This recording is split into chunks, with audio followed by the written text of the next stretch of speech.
안녕, 피터야, 웬디야. 엄마 퇴근했어. 오늘은 7,000보 걷는 것도 못했고, 여러 가지 일을 하다가 도서관을 갔는데 책도 많이 못 보고 좀 앉아서 졸다가 집에 왔어. 그래도 소설 녹음은 꼭 하고 싶어서 이걸 먼저 하고 이제 저녁을 먹으려고 해. 자, 어제에 이어서 톨스토이의 악마 두 번째 편 들려줄게. 예브게니도 자신의 결혼에 대해 꿈꾸고 있었지만 어머니와 생각이 일치하는 것은 아니었다. 결혼을 자신의 사업상 어려움을 극복하는 수단으로 받아들이는 것 자체가 그에겐 도무지 맞지 않았다. 결혼이란 사랑을 전제로 순결하게 이루어져야 한다고 그는 굳게 믿고 있었다. 그래서 오가며 마주쳤던 아가씨들이나 평소 알고 지내던 여자들을 눈여겨보았지만 쉽게 결혼 결정을 내릴 수가 없었다. 그런 가운데 처음 예상했던 것과 달리 스테파니다와의 관계가 지속되었고 그것을 현실로 받아들이게 되었다. 사실 그는 방종이나 타락과 거리가 멀고 또 비밀스런 관계를 지속적으로 이어나가는 것조차 퍽 어려웠으며 내심 좋지 않은 행위라는 가책을 느끼고 있었기에 처음 그녀를 만나 관계를 맺은 직후 마음의 안정을 찾지 못해 더 이상 스테파니다를 보지 않기를 바랐다. 하지만 얼마 안 가서 다시 불안해지기 시작했다. 이번에는 대상 없는 갈망이 아니었다.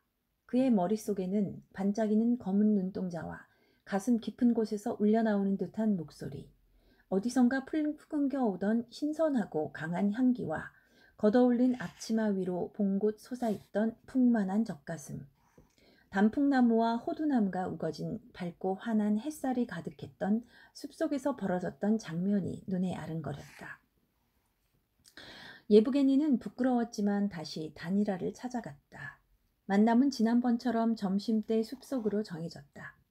이번에는 예브게니도 그녀를 더욱 주의 깊게 바라보았고 그녀는 한층 더 매력적으로 비춰졌다. 그는 여자와 몇 마디 대화를 나누면서 넌지시 그녀의 남편에 대해 물어봤다. 역시 예상했던 대로 그녀의 남편은 미하일 노인의 아들로 모스크바에서 마부 생활을 하고 있었다. 그런데 어째서 너는... 예브게니는 그녀가 왜 남편을 배신하고 바람을 피우는지 묻고 싶었다. 뭐가 어째서예요? 그녀가 되물었다. 필경, 영리하고 눈치가 빠른 여자였다. 왜 나를 만나러 숲에 오는지 궁금하단 말이지. 어머나! 그녀는 무엇이 즐거운지 배시시 웃으며 말했다. 내 생각엔 남편도 분명히 모스크바에서 여자를 만나 바람 피울 텐데. 내 생각에 남편도 분명히 모스크바에서 여자를 만나 바람 피울 텐데 난들 뭐가 문제예요? 그녀는 거리낌 없고 당당한 태도를 취했다. 오히려 그런 모습이 예브게니에게는 사랑스럽게 보였다. 그러나 어찌됐든 역시 이번에도 그녀에게 다음에 만날 약속은 하지 않았다. 그녀는 다니라에게 아기를 품고 있는지 그를 통하지 말고 직접 약속을 정하자고 제안했지만 예브게니는 동의하지 않았다. 그는 이번 만남이 마지막이 되기를 바랐던 것이다. 그녀는 마음에 들었고 이런 관계가 자신에겐 꼭 필요한 것이며 그다지 나쁠 것도 없다는 생각까지 했다. 그러나 마음속 깊은 곳에 자리 잡고 있는 강한 도덕심이 스테파니다와의 부도덕한 관계를 인정하지 않았고 이번이 마지막이라고 자신을 타일렀다. 혹 그렇지 않았더라도 예브게니는 다음을 기약하는 약속은 미리 해두고 싶지 않았다. 여름이 지나는 동안 그는 그녀와 대략 10번 정도 만났고 항상 다니라를 통해 약속을 정했다. 한 번은 그녀의 남편이 모스크바에서 잠깐 다니러 왔기 때문에 그녀가 약속 장소인 숲에 나타나지 않았고 다니라는 다른 여자를 소개해 주려 했지만 예브게니는 딱 잘라 거절했다. 남편이 다시 도회지로 떠나자 두 사람의 만남은 예전처럼 이어졌다. 처음에는 다니라를 통했지만 나중에는 아예 예브게니가 직접 다음 만날 약속을 정했으며 여자는 프라하 로바라는 마을 여자와 함께 나타났다. 여자가 혼자 다니면 의심받을지도 모른다는 계산에서였다. 한 번은 두 사람이 만나기로 약속한 시간에 마리아 파블로브나 부인에게 손님으로 한 가족이 방문했는데 그 중에는 예브게니의 신부감 아가씨도 있었다. 그는 예의상 손님 접대를 하느라 빠져나올 틈이 없었다. 잠깐 기회를 틈타 빠져나온 그는 곡식 창고에 가는 척하면서 만남의 장소인 숲속으로 달려갔지만 이미 그녀는 없었다. 대신 늘 만나곤 했던 숲속 나무들의 가지가 손 닿는 곳마다 똑똑 부러져 있었다. 벚꽃나무, 호두나무, 심지어는 말뚝만한 단풍나무 어린 가지까지 죄에 꺾여 있었다.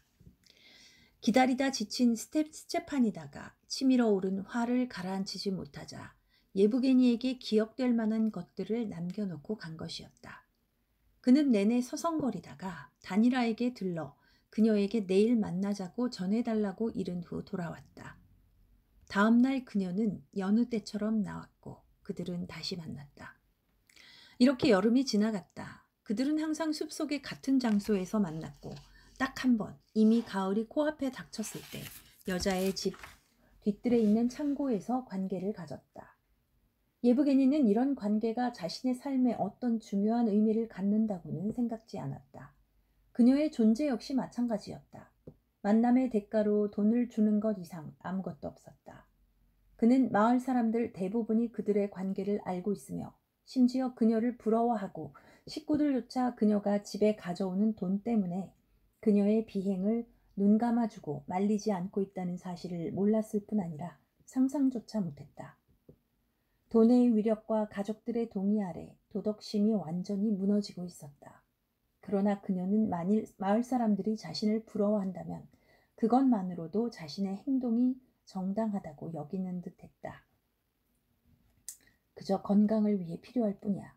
가령 이게 좋지 않은 일이라 비록 아무도 입에 담지 않아도 벌써 많은 사람들이 알고 있을 거야.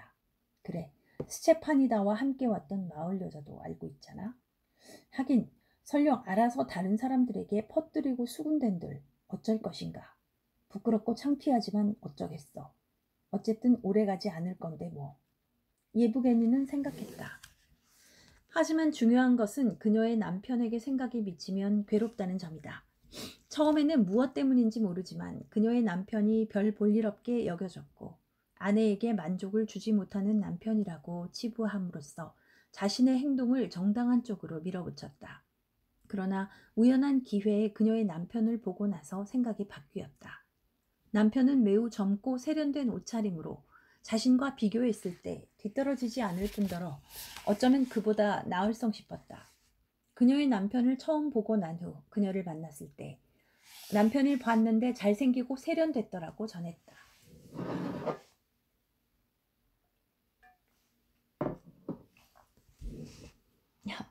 마을을 통틀어 우리 남편만한 사람도 없어요. 그녀는 자랑스럽게 말했다. 그 대답이 예부게니를 놀라게 했다. 그 후로 그녀의 남편에 대한 생각이 그를 더욱 괴롭혔다. 한 번은 다니라 집에 들렀다가 이런저런 얘기를 하던 중에 다니라가 단도직입적으로 말했다. 미하일 노인이 저한테 묻더군요. 자기 며느리하고 주인님하고 사귄다는 소문이 있는데 사실이냐고쇼. 물론 난 모르는 일이라고 했었죠. 하지만 가난한 농부랑 사귀는 것보다야 귀족 주인님이 더 낫지 않냐고 했습니다. 말이야 바른 말이지. 안 그렇습니까? 그랬더니 뭐라던가. 별 말은 없었습니다. 기다려보면 알게 될 거라고. 그 여편네를 그냥 두지 않겠다고 하던걸요. 남편이 모스크바에서 돌아오는 즉시 관계를 정리하면 돼. 예부게니는 생각했다. 그러나 그녀의 남편은 여전히 모스크바에 살고 있었고 그들의 관계는 지속됐다. 정리할 때가 되면 끊는 거야. 아무 미련도 남기지 말고. 그는 생각했다. 그 마음은 의심할 여지가 없었다. 여러 가지 골치 아픈 일들을 해결하느라 여름 내내 바빴던 것이다. 새로 농가와 창고를 짓고 수확하고 빛청산하고 황무지를 팔아치우느라 다른 데 신경 쓸 틈이 없었다. 이 모든 과제를 해치우느라 예부게니는 눈 돌릴 새가 없었던 것이다. 누우나 일어서나 오직 하나, 농장 경영에 관한 생각뿐이었다. 이 모두가 그의 현재 삶이었다. 스테파니다와의 관계. 그는 이것을 섹스라고 명명하지 않았다. 애도 관심을 두지 않았다. 사실 느닷없이 그녀 생각이 나면 온통 마음을 빼앗겨 다른 생각을 통 할 수 없을 정도였지만 그리 오래가지는 않았다. 일주일에 한 번, 가끔 한 달에 한 번 약속을 정해서 만나고 곧 그녀를 잊었다. 가을로 접어들면서 예브게니는 자주 현청 소재지에 드나들었고 거기서 안넨스카야 집안 사람들과 가까워지게 되었다. 그 집에는 대학 졸업반인 딸이 하나 있었다. 곧 마리아 파블로브나에게는 크나큰 슬픔이 닥쳤으니 그녀의 표현을 빌리자면 예브게니가 리자 안넨스카야에게 반해 청혼을 하면서 자신을 헐값에 파는 일이 생긴 것이다. 그 이후로 스테파니다와의 관계는 정리되었다.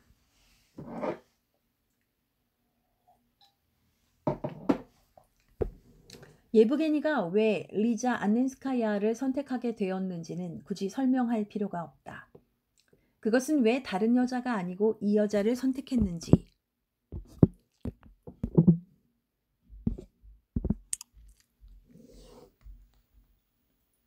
결코 설명할 필요가 없다는 뜻이다. 이유야 긍정적인 측면이나 부정적인 측면 모두 있을 수 있다. 굳이 설명하자면 리자는 어머니가 바라던 대로 지참금이 많은 신부감이 아니라는 것과 어머니와 관계가 순탄치 않고 어머니의 마음에 썩 들지 않는 신부감이라는 점이 그에게 동정과 연민을 불러일으켰다. 또한 많은 사람들이 공감할 정도로 뛰어난 미인은 아니지만 그리 못생기지도 않았다는 점이다. 중요한 것은 그녀를 처음 만났을 바로 그때가 예브게니가 결혼에 대해 신중하게 검토하고 있던 시기라는 점이다. 결혼 생활이 무엇인지 알고 결혼에 대한 필요성을 절감했으므로 사랑에 빠지게 된 셈이다.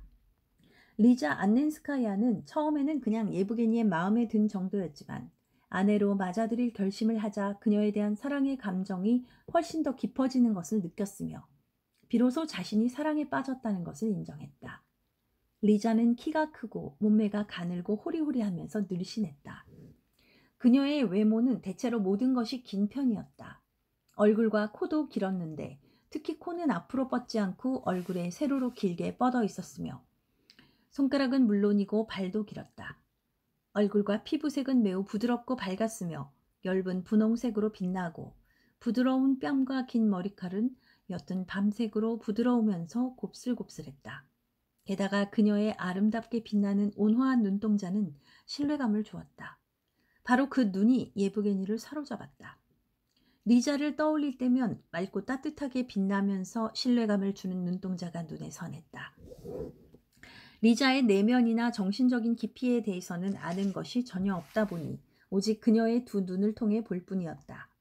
그녀의 눈동자는 마치 그가 알고 싶어하는 모든 것을 대신 말하는 것처럼 여겨졌다. 눈매를 통해 짐작할 수 있는 생각은 이러했다. 아직 대학생이었던 15살 때였던가 리자는 자신을 매혹시키는 모든 남성들과 끊임없이 사랑에 빠졌고 사랑에 빠졌을 때만 오로지 행복을 느꼈다. 대학 졸업반 시절 그녀는 마주치는 젊고 매력적인 많은 남자들에게 사랑을 느꼈는데 예브게니를 만나면서 오직 그만을 마음에 두고 사랑을 키워갔다. 바로 그녀의 이런 사랑이 눈동자의 특별한 표정으로 담겨 예브게니의 마음을 사로잡았던 것이다. 그해 겨울 한 번은 거의 비슷한 시기에 다른 2명의 젊은 남자들과 사랑에 빠져서 그들이 집에 방문할 때뿐만 아니라 그들의 이름만 들어도 흥분해서 볼이 발그레하게 상기되곤 할 정도였다. 그러나 얼마 지나지 않아 어머니가 그녀에게 이르체네프 씨가 진지하게 관심을 보이는 것 같다는 말을 하자 다른 2사람에게는 무관심해지면서 오로지 이르체네프에 대한 감정에 몰두하기 시작했다. 이윽고 예브게니 이르체네프가 무도회나 파티장에서 다른 아가씨들보다 자신과 더 자주 춤을 추자 그에 대한 사랑이 불타오르면서 병적인 관심과 집착을 보이게 되었다. 그녀는 꿈속에서도 그를 만났고 어두운 방에 홀로 앉아 있을 때도 그를 그리워하게 되었다. 이제 다른 사람들은 모두 그녀의 관심 밖으로 밀려났다. 마침내 예브게니가 청혼하자 그에게 승낙의 키스를 하고 서로 결혼 약속을 한 뒤로는 그와 함께 있고 그를 사랑하고 그의 사랑을 받는 것 말고는 더 이상 다른 잡념이나 소원이 없을 지경에까지 이르렀다. 그녀는 예브게니를 자랑스럽게 여겼으며 서로에 대한 지극한 사랑과 그에 대한 자신의 깊은 사랑에 도취되어 모든 것이 황홀하다 못해 어리둥절할 정도였다. 그는 그녀를 알면 알수록 더욱 깊이 사랑하게 되었다. 그는 한 번도 이런 사랑을 기대해 본 적이 없었던 까닭에 사랑의 감정은 자신의 느낌을 더욱 증폭시켰다.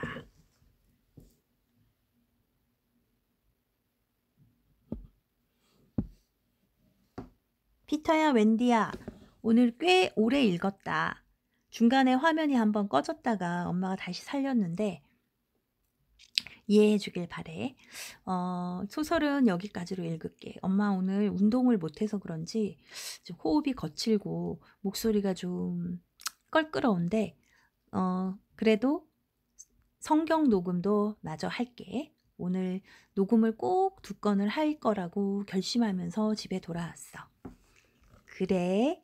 피터야, 웬디야, 좀 이따 성경 녹음으로 또 만나. 사랑해.